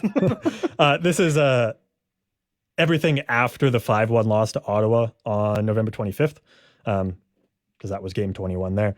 And then we have also been shut out 3 times. Fuck yeah. In that span.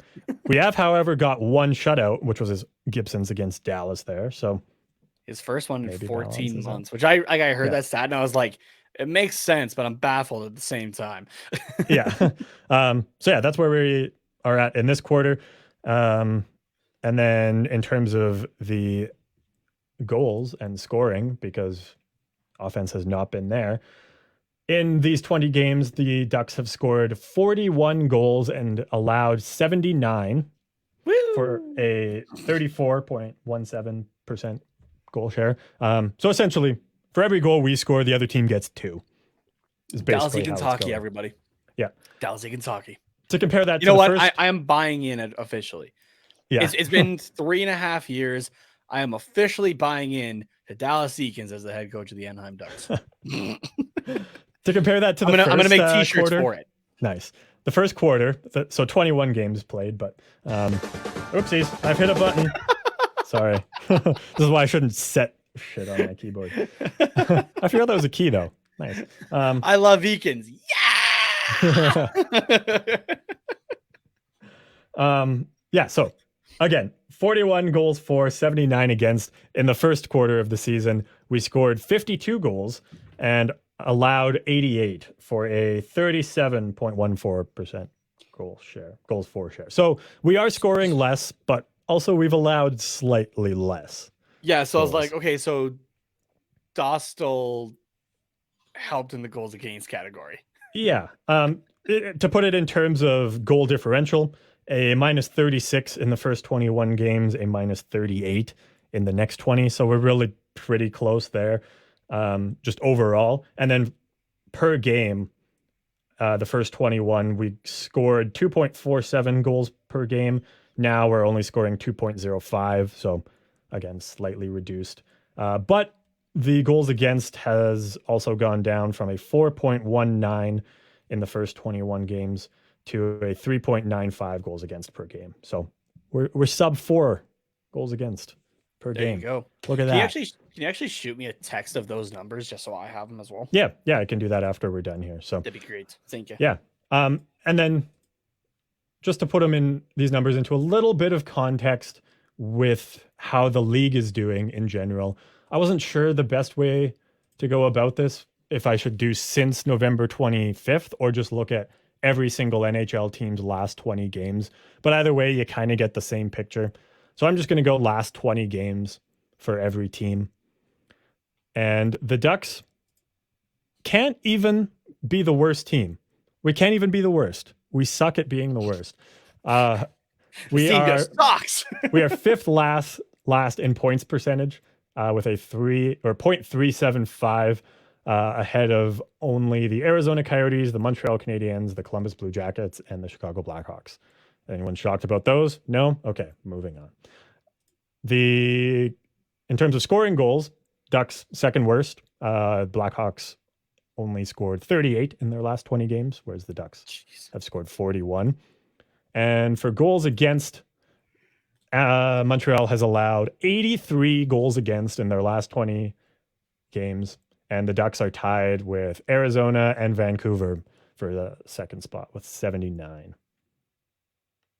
Jesus Christ. Who have the goalies been for the last while for Montreal? I believe just Allen and Montembeault. Has it just been those two? I think so. Well, actually, I think Allen was injured for a bit, so I think. Oh yeah, Caden Primo, Primo as well has been. Oh, okay. Around for a little bit. Okay. Because I was like, that seems even uncharacteristic for like Allen and Montembeault. Like, not saying that Primo's bad or anything like that. He's just a young kid. Yeah, just inexperienced for sure. Yeah. But goddamn. And then looking at shots against per game, we still are allowing miles more shots than any other team with an average of 39.4 per game in the last 20. Let's suck at sucking, but make sure that our goaltending just eats everything for it.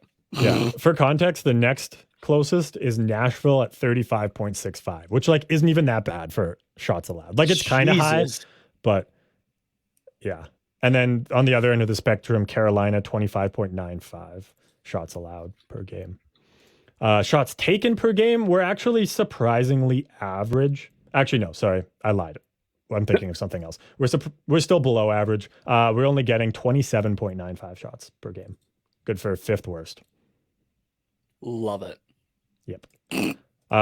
Okay, and then special teams, and then we'll get into some individual stats so you can hear Nate's sultry voice and not mine. And Anaheim, in terms of power play percentage, still on the lower end, but 19.6% in the last 20 games on the power play. So is that awful? No, it's not as bad as Colorado and Montreal's 13.4%. Yes, the Colorado Avalanche. And sorry, we're looking at power play or penalty kill? Power play percentage. Power play? Okay. Because 19.6 in the 20. Just to ease everybody there, for the season, the Ducks are the second worst power play, 15.3%. Yeah, so we're still to ease everybody's like, oh shit, we're getting too good right now. Yeah, so we're still being drugged down by just a fucking awful first 21 games on the power play, but we have started to figure that out, so it's okay. We're what, 32, 31, 30, 29, 28, 27, 26, 25, 24, 23, 22, 21st. So yeah, so sort of average in these 20 games. And then going to the penalty kill, this is where we are a little bit more average at 77.9% on the penalty kill in the last 20 games. 77%, you said? Yeah. That's not bad, actually. I'll take that. Good for 17th in the league. So yeah, pretty much right smack dab in the middle on the penalty kill. Season overall, we're at 71.4%. Only, surprisingly, Seattle at 69.5. Nice. And this one does make sense at Vancouver at 67.8. Yeah. So again, in the 20 games, our special teams have improved. We have started to figure that out. It's just everything else is continuing to suck. So we're slowly starting to average out there. But yeah, I will. I'll send you these numbers as well, Nate, just so that it's a little bit easier to compare for the next 20 or 21 games that we do. So sounds good. Yeah. So that's what I have for some team-wide numbers. Now we can get into the individual stats and see how some of our guys are doing in the first 41 games of the season. Yeah, I'm going to just give you one more team number, actually, because it was just something I came across earlier today. And you know what? Because it should be recent enough in my timeline, I'm going to find who originally had the numbers here. Where did he go? Okay. This comes from Statboy Steven at statboy_Steven. The Anaheim Ducks are tied for 24th in a three-way tie for 24th for posts and crossbars hit this year. With that's 27 total. They're tied with. It does seem low. Yeah, they're tied with Carolina and the New York Islanders. For reference, the top three teams, so tied for second, is the Calgary Flames and the Florida Panthers with 45 posts. 45 and posts? Crossbars. In 40-some games? Yeah, and the New York Rangers lead the league with 47. Oh, wow. This is a stat I never knew was tracked. Like, I knew that somebody somewhere out there would have been. It took me a moment to actually try to find it from the NHL itself, actually. Oh, they actually track it? Oh, wow. Yeah, so it's just you have to combine them because it has it separate as crossbar and posts because it has to be difficult. Yeah. If you go in for like skaters, you have to go in like skaters and add it all up. Skaters and you have to for a report you have to go to shots by type. Oh, okay. Is what it is. So for in particular here we can find Anaheim's. See if there's a particularly unlucky one. I would guess Frank Vetrano, since he got 2 in the span of 4 seconds the other night. My guess as well. I'm just trying to see. Is it shots by, or is it game by game? No, it should be just shots by type. Yeah. This is on like stats.nhl.com, I'm assuming. Yeah. Yeah. Okay. Tip, wrist, wrap. No. Tip. What the heck? Where my numbers go now? Is there more if I scroll? No. Why did that? I will find it here. I will find it. It's our mission. I will pull it up as well because it's under I think it's under miscellaneous. Okay. Yeah, because shots by type being like wrist shot, slap shot, like that one, that makes more sense. So you are right for posts. Frank Vetrano is leading, but he's tied for it actually. Okay. Take a guess who he's tied with. Can I have 2 guesses? Go for it. You're still not going to get it. Cam Fowler? Nope. Mason McTavish? Nope. Trevor Zegras? Nope. That's 3. Klingberg? And you still got it wrong. Yeah. Brett fucking Leeson. Oh, damn. Has 3 posts. And now we're gonna I never would have got that. And now we're going to go over to crossbars where Frank Vetrano has no crossbars, actually. It's all posts. 1, 2, 3, 4, 5, 6 players are tied for second for crossbars, only having one each. Okay. Those we've only- players, we've those only got players 6 are crossbars. Mason McTavish, Hmm. Brett Leeson, Max Comtois, John Klingberg, Cam Fowler, and Jakob Silfverberg. There is one player, though, that has 4 crossbars. shit. Who is that player? You get 3 picks. Who has? Okay, you might not know the answer to this, and that's okay. But do these crossbars include, like it goes bar down, like crossbar? No, because and that no, counts as a goal. that's just a goal. Okay, this is just crossbar, no goal. Yeah. on the So the shot. NHL Okay. has it listed as a missed shot, hit crossbar. Okay. So because like a post and a crossbar count as like a wide shot or that kind of thing. Like Yeah. it's not a shot. Yeah. So Okay. Yeah, I just wanted to clarify, but they actually surprisingly they actually split it up. Like it's kind of nice actually. But I'm okay with just post and crossbar together, but they haven't split up post crossbar. But they also have like missed over the net, missed wide, and just like the total missed shots altogether. Nice. That's cool. So, all right. So who has 4 missed crossbars? Or I'm so you said the 6 were Klingberg, Leeson, McTavish, Silfverberg, and then who are the other 2 I'm missing? Comtois and McTavish. No, I said McTavish. How about you just read out the Silfverberg, 6? Fowler, Klingberg, Comtois, Leeson, McTavish. Silfverberg, Fowler, Klingberg, Comtois, Leeson, McTavish. Oh, maybe I just can't count. Okay. Oh no, I don't think I said Fowler. I think it's the one you were missing. Yeah. Yeah. Okay. I am going to go with, for my first guess, Kevin Shattenkirk. Okay. Okay.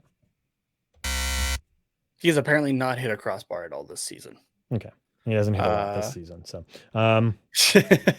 nor I'm just double checking here. Nor has he hit a post.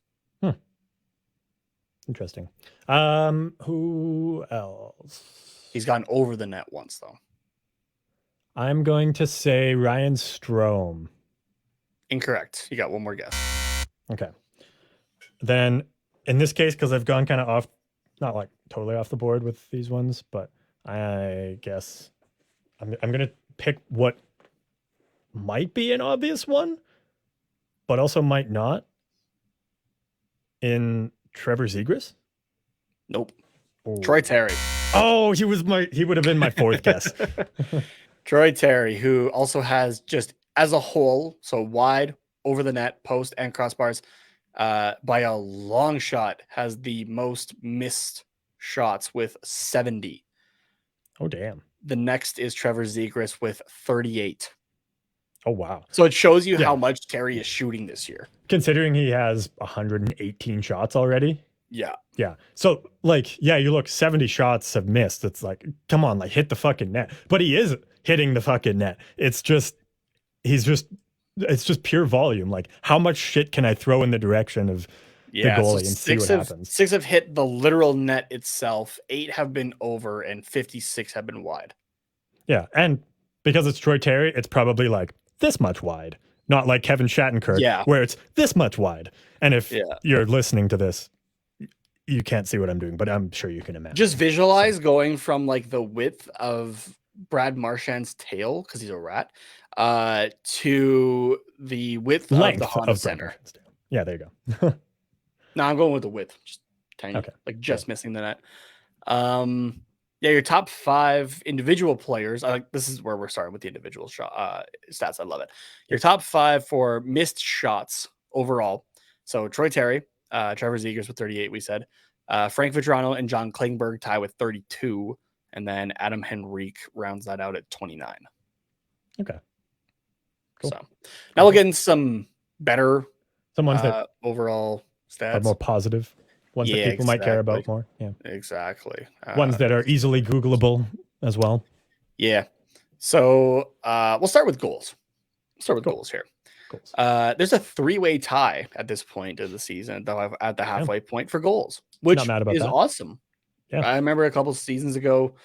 I think actually, no, I remember back to the first season.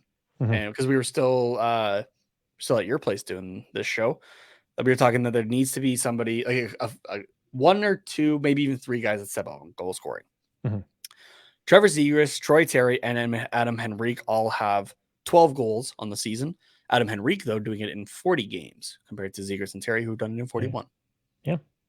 Rounding out the top 5 is Ryan Strome with 10 and Mason McTavish with 9. Nice. Heading over to assists, Troy Terry leads the team with 21 assists. Trevor Zegras with 19. Mason McTavish, there he is again, with 17. Cam Fowler, 14. And Frank Vetrano and Ryan Strome, the two imports to Southern California, tied with 11 assists each. And then we head over to points. Adam Henrique and Ryan Strome are both tied for... sorry. Okay, we'll go this way. Cam Fowler has 18 points for 5th.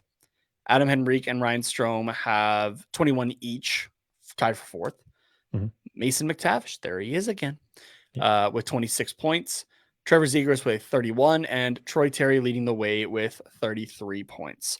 Mason McTavish, I keep highlighting in particular because he is 4 points back currently of Matty Beniers for the rookie scoring race. Or sorry, not 4 points back. He's 6 points back. No, 8. Yeah. 8. Oh. I can't math. Wow. McTavish has 26. Beniers has 34 currently. But again, McTavish has been doing it, I think, in less games. Or no, less time on ice average. Less time on ice, yeah, because he's played all 41. But and also I'm just pleasantly surprised that McTavish is kind of in there for goals, assists, and points. Like in the top 5 for all of them. Yeah, like the bar is pretty low when you're playing on the Anaheim Ducks, right? But it is showing that he is a significant part of this team, and as the team grows and gets better, and he grows and gets better, he's going to continue to just be a force to be reckoned with, and he is at least finding his own. Like, you look at it just in a vacuum, 26 points in 41 games, that's what a top 3 pick from a couple of years ago gets here. You're like, okay, that's not really a lot. But then when you put it in context of like, no, he's 3rd in points on the Ducks. He's, what was it, 5th? Yeah, 5th in goals and 3rd in assists. Like, okay. Where he started the season as in a middle 6 role before getting pushed down to the 4th line and climbing his way all the way back to 1st. Yeah, exactly. So like in that context, it's like, okay, yeah, he's doing pretty good. You put him on Tampa Bay, 26 points doesn't look very good. But if he's 3rd in points on Tampa Bay, then you're like, fuck yeah, this is great. This is what we want from our 19, 20-year-old. So just scale it back to the Ducks level, not Tampa Bay level. This is good for McTavish. Yeah, exactly. And I am going to point out he's 19. Matty Beniers is 20. Oh, okay. So there is actually a slight age difference there. Yeah. So McTavish is almost 20 though, is he not? I forget when his birthday is offhand. January 30th. So. Okay. So he turns 20 right around the corner here. So, all right, we'll head to this will probably be quick. Power play goals. We got Adam Henrique and Trevor Zegras tied for 4th with 2, Cam Fowler with 3, and then Troy Terry and, say it with me, everybody, Mason McTavish with 4 power play goals apiece, tied for 1st. Wow, where's John Klingberg? 0. Shocking. We actually only It's not what we fucking signed you for. We only have 8 guys with power play goals, which I guess when you only have 10 guys on a power play generally throughout the season, I guess that makes sense. Makes sense. And then we'll head over to power play points. Adam Henrique is in 5th spot with 6. Troy Terry with 8. Cam Fowler and Trevor Zegras tied at 9 for 2nd spot. And one more time, everybody, say it with me now. Mason McTavish with 10 power play points on the season. Nice. It's almost like this kid is good and shouldn't have been given the white glove treatment from the very second he walked into the doors. Yeah, maybe. Of Honda Center.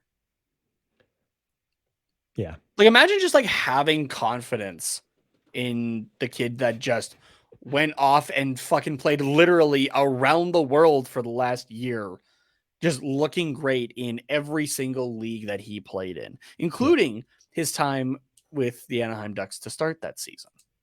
Just imagine that. Imagine that. I don't know. Actually, I guess you put it in the outline. Okay. Just while we're on the topic of scoring and stuff like that, I do want to point out, I want to throw a stat into the ring here. Game winning goals, credit where credit's due. John Klingberg does have 3 of them. He only has 5 goals on the season. 3 of them are game winners. So, I mean, at least the team in that category somehow. Yeah. So, at least when he scores, it's significant. But, maybe you could do a little more than just 13 points and 3 power play points as an offensive power play specialist. Yeah. But credit where it's due. He scores when it counts. Or when he scores, it counts. Okay, so I don't know what I'm trying to say. Yeah, whatever. Okay, close the stats tab. Okay. Because we're going to do one more thing. Okay. Or I guess it's not one more thing of trivia, but for this in particular. Okay. The leading shorthanded goal leader and shorthanded points leader has 1 point. Okay. 1 goal. Who is this one player? I do know this one. It's Isaac Lundestrom. That is correct. Hell yeah. The only shorthanded point. Not even just goal. The only shorthanded point for the Anaheim Ducks this season. Which I mean, you're not normally getting many anyways. No. Like to compare, we'll take a look at the Boston Bruins here. And shorthanded goals, the most that they have is 3 guys with 1 apiece. The most shorthanded points is Charlie Coyle with only 2. I just love the fact that it's just 1 guy with a single shorthanded point. Just did it on its own. Yeah, exactly. Yeah, that's good. My favorite thing of it all. All right. And the last one I have here before goalie stats, which will be a quick rattle off, is penalty minutes. Are you doing who has the most or who has the least? Who has the most? Well, we can. No, we'll do the most because I'm taking a look at the least right now, and it's kind of it's limited because of guys in their games played. Yeah. So yeah, we'll go with the most here. So tied for 5th spot is Sam Carrick and Nathan Beaulieu with 30 minutes apiece.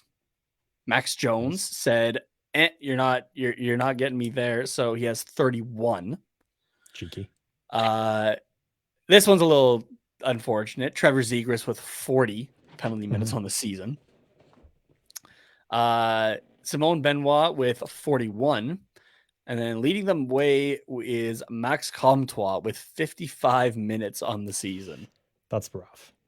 And I think we talked about this last time, and he did have a misconduct in there. Yeah. As well. And a couple fights or maybe even a couple of misconducts. Yeah, he's got a few fights in there for sure. So that'll definitely chalk it up. Actually, the thing I'm not happy about though is I don't think Zegras has any fights. So no, and nor do I want him to fight. No, yeah, but that's essentially a penalty that he's taking every couple games. Yeah, that's a lot. Those are 2-minute penalties that he's constantly getting. Yeah. There might be a 4-minute or 2 in there as well, but I can't think off the top of my head, but still, you can't be putting your team down that much. So that is something I would like him to clean up in his game. Yes, he has 31 points. Yes, he has sick flow, so he can kind of do whatever he wants, but maybe just a few less. Maybe let's aim for a penalty every 3 games. Let's start there instead of a penalty every 2. So Sam Carrick and Nathan Beaulieu, according to hockeyfights.com, both have 4 fights on the season. Okay. I'm just seeing if there's somebody else I'm missing because a lot of guys have 4, including Corey Perry. Oh, wow. Max Comtois has 3. So 15 minutes there. Yeah. And then there's at least the 1 game misconduct. So that's 25 minutes to take off the 55. I think he has a 10-minute as well, if I'm not mistaken. So those are the misconducts. I thought he had a game misconduct and Oh, I see what you're saying. They're chalked as 10 minutes each. Oh, okay. And our good old boy in Philly now, Nick Delorier, is leading the league in fights with 8. Damn. Is there someone that's like also right up there with 7, or is it just like 8 for Delorier? Next is like 5. Next is 6, and that is a 4-way tie between Jonah Gadjevich, Tanner Jeannot, Patrick Maroon, and Austin Watson. Okay. Yeah. Cool. Yeah. I miss Delorier, honestly. Yeah, me too. Yeah. And I got the goalie stats right in front of me, actually, because I'm looking at my pre-game notes as well before the Ducks and Oilers game here.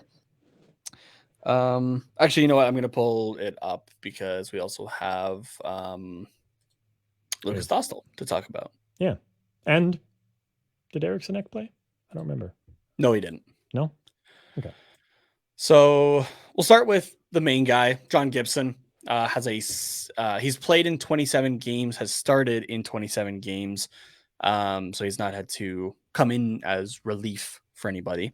But he's put up a 7-17-3 record. So that's quick math, 17 points that Gibby's gotten us alone. An 898 save percentage and a 934 goals against average. You mean a 394? I hope he doesn't have a 934. Oh, sorry. Yeah, 394. He's got 1 shutout on the season, along with 2 assists and 8 penalty minutes. Yeah, he's going through some stuff. Yeah. He's playing on the Anaheim Ducks is what he's going through. Yeah. Anthony Stolarz is up next, who has played in 14 games, having only started 8 of them. I think that is a little telling. Speaks a little bit to John Gibson. Yeah. 3 wins, 5 losses, 0 overtime losses, a 891 save percentage, a 401 goals against average. And then we go to any penalty minutes? No penalty minutes. No, Gibson is the only goalie with penalty minutes. Okay. And then we go to the future savior of the franchise in Lucas Dostal. 7 games played, 6 of them starting. It went 2-3-1, a 909 save percentage, a 353 goals against average in 390 minutes and 36 seconds of playtime in the NHL. Love it. It's they're not the best numbers that you've ever seen, but they're better than Gibson and Stolarz. And honestly, for how scoring has been in the league this year, 909 save percentage is decent, and a 3.5 or whatever you said goals against is not bad. Yeah, and because we know I like to look at this stat as well. It's not on NHL, so go over to Money Puck here for the goal save above expected. We'll go from best to worst. Lucas Dostal leads the category with a flat 1 goal save above expected.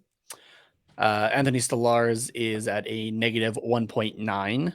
And then John Gibson, a little bit of a fall from his pickup again, is at a negative 8.8 goal save above expected this season. But he's played 27. So let's go 25 games minimum, and we'll compare with the rest of the league here for John Gibson. That sucks. The worst out of how many goalies? There's been 23 goalies who have played a minimum of 25 games this year, and John Gibson is the worst for goal save above expected league-wide. Can you knock that down to 20? Or like 20? Yeah, 20, because then that would be like that would take into account tandem goalies as well. Sure. Because most teams have played 40 games by this point. So there are 29 goalies who have played 29 goals who have played a minimum of 20 games, and John Gibson is the 3rd worst with his negative 8.8. In 28th is Jonathan Quick of the LA Kings with a negative 10.6. And then poor Spencer Martin in Vancouver, just trying his best at a negative 13.2 in 23 games played. Not good. So still not great for Gibson, though. No, still not great. Okay. that is, I guess, kind of the halfway report here for the Anaheim Ducks. So some things have been improved on compared to the first 21 games of the season. Obviously, still not great though. We're still on Bedard watch, but the steady We're on the improvement. hunt for Bedard at this point. The Ducks are hunting. Yeah, It's flipped. that's That's a T-shirt right there. That's a There T-shirt you go. right there. There you go. In another 20, 21 games or so, personally, I'm just kind of looking for the same thing. Like, did our special teams continue to improve a little bit? Like, have we reduced some shots? Yeah. Like, yeah, I know where you're standing, but yeah, that's once we have Connor Bedard, everything will increase. It's all good. well, yeah. Trust the system. We're gonna move on to upcoming games here. Friday against the New Jersey Devils, which is the last of our 10-game homestand here. That game is at 7 p.m. Pacific time at Honda Center. The New Jersey Devils. Come on, Carter. Continuing on the road to Connor Bedard, the Anaheim Ducks will face the New Jersey Devils. Yes, I suppose. We played New Jersey in their barn, just the fourth game, of the Ducks season, where we lost 4-2. And yeah, that was the only other time, and this will be the only other time we play them. So, Nate, if you have any predictions here for this New Jersey Devils game, speak them now. I'm just taking a look at the Devils stats. Where is it here? Their last 10, they're 5-4-1. So they've dropped off a little bit here. But we are their next game. 24 game win streak. Yeah, the Devils have a number it was. The Devils have a bit of a break here, actually. Okay. But I hate to tell you, Carter, the Devils have a 15-2-1 record on the road. Oof. Damn, that's. I'm just gonna go ahead and I'm gonna put in a 4-1 loss here to the New Jersey Devils to close. And just for comparison as well. We've gone through our top points, goals, and what have you. Jack Hughes leads the New Jersey Devils in points with 49, and 26 of those are goals, leading the team as well. Nuts. He has been playing pretty damn good. Actually, you know what? I forgot about the Jack Hughes, Trevor Zegras thing, so I'm gonna say 4-2. I think Zegras gives us a little boost. All right, fair enough. Devils. So yeah, really the same score as what we had. 4-2. Yeah, and taking a look at the last 5 games as well, Jack Hughes has gotten 6 goals in those 5 games and 8 points, and Mr. Thomas Tatar has gotten 5 assists in those games as well. Wow. What do you got? 4-2. I'm gonna go 5-2 New Jersey. Fair. Vitek Vanacek is going to hopefully play that game and get me a win for my fantasy team. I see where you're standing for the rest of the season then. All right. Yep. We're going to close off with a... Oh, sorry. I forgot. We got a What's Quacking coming up. But we are going to wrap up the more Ducks-focused talk with a Gulls update and give some games and more stats. So if you were like, oh, thank God they're finally done reading numbers off. Fuck no. no, we're coming back. The Gulls won 5-0 against the Milwaukee Admirals on January the 6th there. So that other Lucas Dostal shutout that you were talking about. Back-to-back shutties. Let's go. Love to see it. Unfortunately, January 7th, the Milwaukee Admirals, I almost said Milwaukee Bruins. I don't know why. Is that what they used to be? I don't know why that is. The Brewers? Is that what you're thinking? Maybe? Oh, maybe I'm thinking Brewers. Yeah. January 7th, 5-1 loss to the Milwaukee Admirals. So they turned the tables on us there. I'm assuming Dostal was not in net for that one since it was a back-to-back. But I'm not sure offhand, actually. There's no way our boy would let in 5 goals after what he's done. Yeah, I don't think so. AHL. So yeah, we're just going to go ahead and peg Eriksson Ek with that one. So the game against the San Jose Barracuda will be played tonight after we are done recording this. So we'll talk about that next time. But next up, we have back-to-back games against the Ontario Reign on January 13th and 14th. And then again, we will play on January 18th the Bakersfield Condors. Doesn't really matter where these teams are in the standings because they're ahead of the San Diego Gulls, who are 10th in the Pacific with a 10-24-0 record. Which is good for last place in the league, I believe. Makes sense. But, 10 wins, still more than the Ducks have. Yeah. So, oh, wait. Actually, how many wins do we have? We have 12. We have 12? The Ducks have 12, yeah. Yeah. Sorry, never mind. Not yep. more. Yep. Okay. Yeah, so your top 5 players for the San Diego Gulls. Michael Delzato has 15 points. Not all 15 have come from San Diego. Gotcha. I don't have the offhand here, the exact split there. Fine. But Braden Tracy is up next with 18 for 4th. Daniel Reagan is still also tied for 4th technically, but he is no longer on the team, so I'm not counting him. Our boy Bo Grew has 21 points for 3rd, Nicholas Brouillard for 27, and Rocco Grimaldi leads with 32 points in 33 games. Your goalie stats, we'll go back to just Dostal and Eriksson Ek. No reason to keep slamming Metcalf and Manella over the head with whatever hammer of your choice. It can be like the inflatable one from the carnival. It can be the one that like the sledgehammer that Paris fans use on whatever car in whatever playoff round if they're there. So we'll spare them here. Ole Eriksson Ek with 10 games played, a 454 goals against, and a 861 save percentage. But it's okay because we got all-star Lucas Dostal playing 23 contests, a 272 goals against average, and a 923 save percentage with 2 shutouts. Love it. Good stuff. Good stuff. 3 shutouts. Or 3 shutouts. Sorry. 3. Yes, you were right. You were right. Don't you disrespect our king. Not meaning to. Lukash. Long live Lukash the First.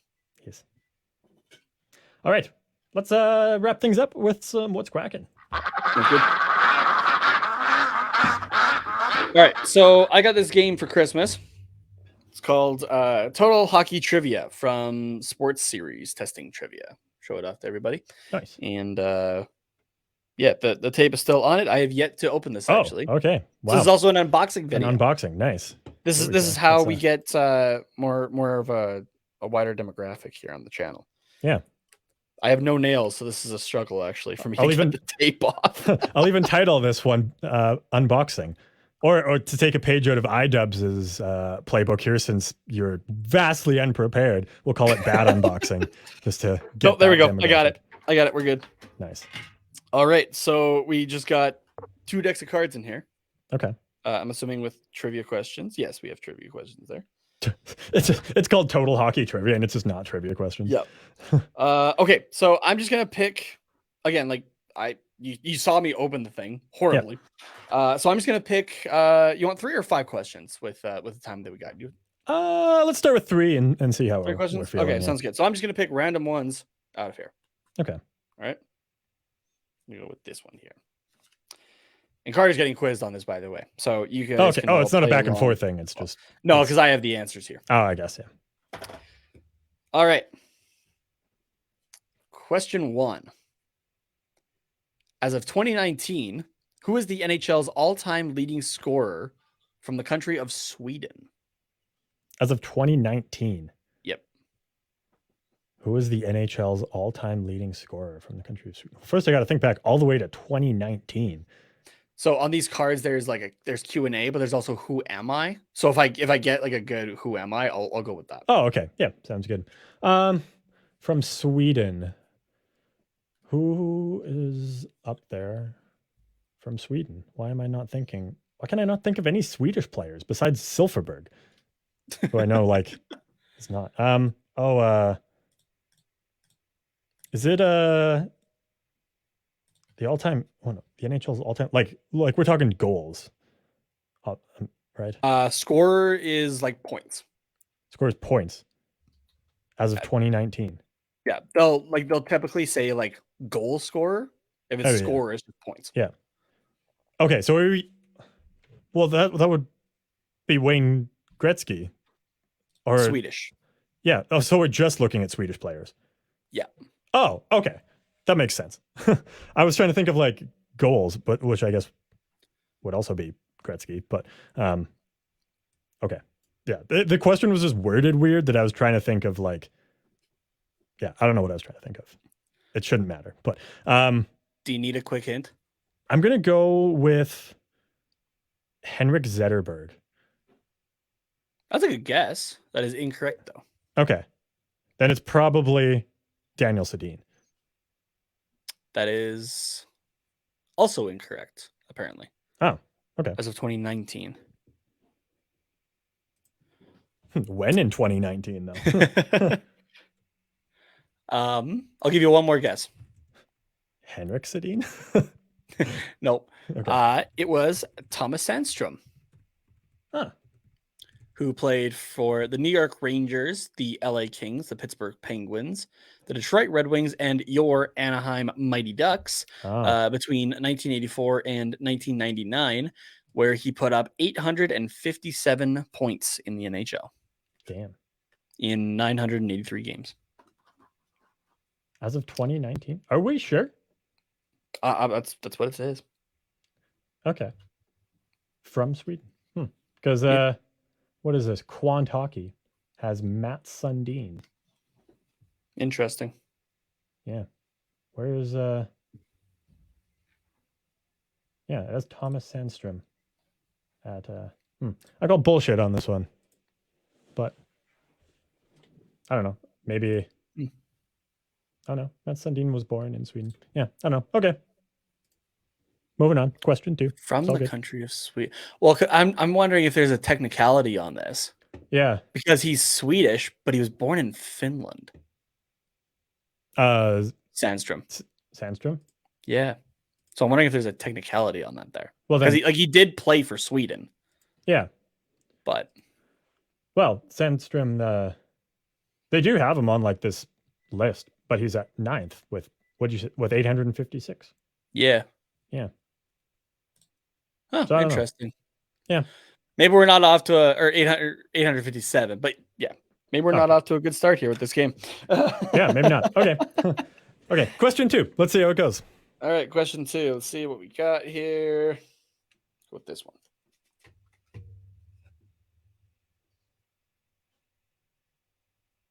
Okay. There's 2 Q&A on this one.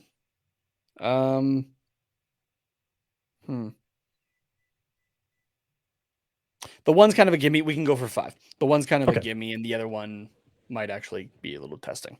Okay. Question: which team skates on the ice out of the giant mouth of a sea creature? Is it the San Jose Sharks? That is correct. Yeah. Double checking if it has a year on when this game came out. It should have one up. 2021. Okay. So yeah, fairly recent. Yeah. Fairly recent. All right. So now we'll go on to the second question on here, which is a fact or fiction question. Okay. Zamboni is French for good level. I'm going to say that's fiction. I know it's French, but I don't think it's for good level. I think it's for like something to do with like water. Like that is correct. That is correct that it's fiction. It's not French for anything, actually. The Zamboni is the surname of the inventor, Frank J. Zamboni, and his brand of such machines. You know what? I did know that. That's yeah. So he's French, so it's a French word, I suppose. But yeah, is he French? What, didn't you say he was French? Oh no, you said French. No. Frank J. Zamboni. Oh, I heard like French Zamboni, but I guess Zamboni, that's more Italian. He's American. Okay. It's still an Italian sounding last name. 2 Italian immigrants. There you go. There you go. Yep. Zamboni, because it sounds like Spinoli and ravioli. Now I want ravioli. Okay, so I guess I got two for 3. That's not bad. I'll take 2 for 3 for now. Okay, so we'll go for 5. All right, question. Who won the only NHL MVP in the 1980s that did not go to Wayne Gretzky? The only one in the 1980s that did not go to Gretzky? Yep. I feel like Lemieux is the obvious answer, but I don't think it was. I want to. Someone is screaming at their radio, whatever you're listening to this, your TV right now, because they're going, the answer is right there. Yeah. The 1980s, who is the only player to win the MVP not named Wayne Gretzky? I want to say it could be Messier, but I don't entirely know. Is it Jaromir Jagr? That is incorrect. Oh no, Jagr only played. He started in the 90s. What a Started in the stupid 90s. Response, didn't he? Wasn't Jagr's first season Yeah. like 90 or something? Yeah, I think he was drafted 90 or 91. What here, let's see. When was Jagr's first season? Yeah, 90-91. What a stupid fucking answer that was. Okay, I'm gonna give a second answer then. Of do I go Lemieux or do I go with Messier? I'm gonna go with Lemieux. That is correct, Mario Okay. Lemieux. Yeah. Yes. Just go with the easy one. Sometimes that's all you need. Okay. I'm just double checking what year that was exactly. 85. I literally just picked a number. I have no idea. But Let us double check. The 87. Oh no, sorry, that's the Hart. Oh yeah, that's the Hart MVP. 87-88. Okay. All right, last question. Okay. Is this one of those fancy who am I ones? No, this is a fact or fiction. Okay, that's fine. So there's fact, fiction, who am I, just trivia questions in general. I gotta go through more of these to see what all there is. Yeah. But this is a good one here. We got a fact or fiction to end it off. Okay. The first outdoor NHL game was played in Las Vegas, Nevada, and was a preseason game. Ooh. That's interesting because when you started, I was like, okay, well, I know where the first outdoor NHL game was played, but then you said as a preseason game, and that threw me for a loop. And a lot of people are saying Nevada's a desert, you moron, but I know it gets very cold there, like at night. So if you played it like early enough in the day, might be possible. And Las Vegas would be a good place to have that. But I think if you're going to try an outdoor game, I don't think the first place you think of is Vegas for that. I think you would pick somewhere that you know is going to be cold in September. Like for sure, like frozen, even if it is preseason. So I'm going to say that's fiction. That is actually fact. Wow. The first NHL outdoor game was a preseason exhibition game between the New York Rangers and the Los Angeles Kings on September 27th, 1991. It took place on an outdoor rink built over the parking lot of Caesar's Palace Hotel and Casino. Cool. Yeah, see, I'm not surprised by it. I just it seemed like it could be real, but also I don't know if I just didn't think it was the first one. Mm-hmm. Just over 13,000 people were in attendance for the LA Kings to beat the New York Rangers 5-2. The Rangers had goals from Tony Amonte and Doug Waite for a 2-0 lead to start the first period. Second period had the Kings replying with goals from Tony Granato, Brian Benning, and Sylvain Couturier for a 3-2 lead at the end of the second. And then the Kings added 2 more from Yari Curry and Wayne Gretzky to make it a 5-2 win.